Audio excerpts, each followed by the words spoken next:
O segundo cálice que o Senhor Jesus participou naquele ato com os discípulos era o cálice de libertação.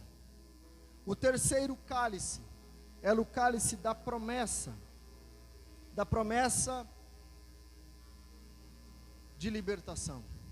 Mas o quarto cálice era o cálice que significava, ou que representava o sofrimento, que significava o que Jesus passaria na cruz do Calvário.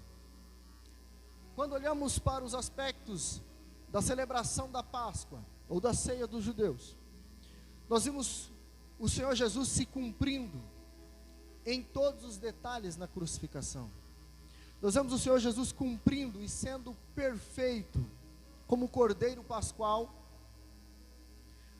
quando Ele se entrega para morrer na cruz e reviver. Quando Jesus reúne aqui para participar desta ceia, Ele se abstém do quarto cálice. Ele participa do primeiro cálice. Ele participa do segundo cálice. O primeiro cálice que significava a redenção. Ele participa do segundo cálice que significava a libertação. Ele participa do terceiro cálice que significava a promessa. Mas quando vai participar com os discípulos do quarto cálice, é o que nós lemos lá em Mateus, no capítulo 26. Ele dá graça, ele parte o pão, ele entrega também aos discípulos.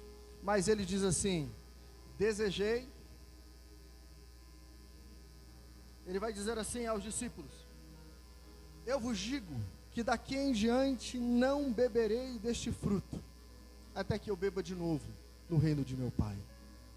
Este cálice Jesus não tomou, porque ele ainda não havia sido crucificado.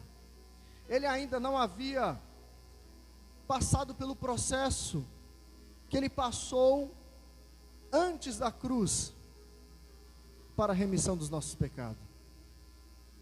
E quando ele se abstém disso, ele faz uma promessa dizendo assim: eu não vou beber, porque eu vou aguardar para participar deste cálice convosco no reino.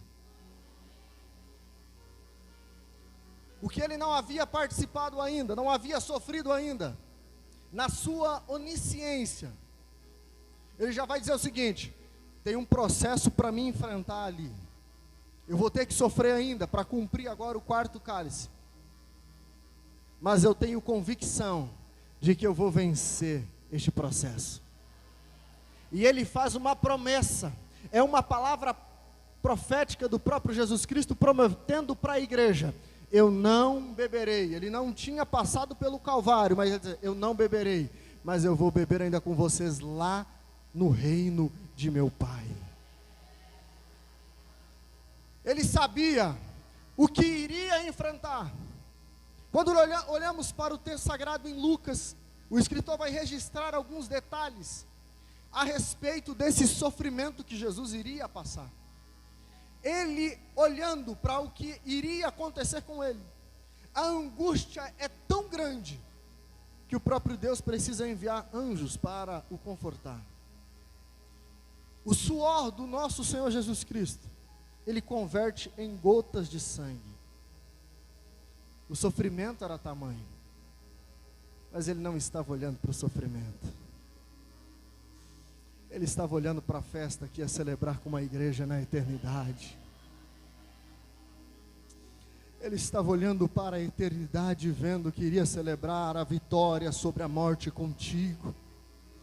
Ele estava olhando para a eternidade e vendo que mesmo com falhas, o sangue dele é capaz de te purificar e te dar o direito de assentar com ele na eternidade.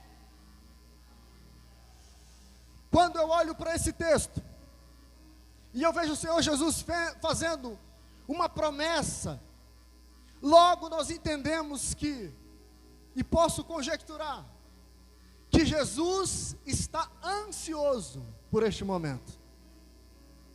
Jesus está desejoso por este momento. O escritor em Lucas, no capítulo 22, no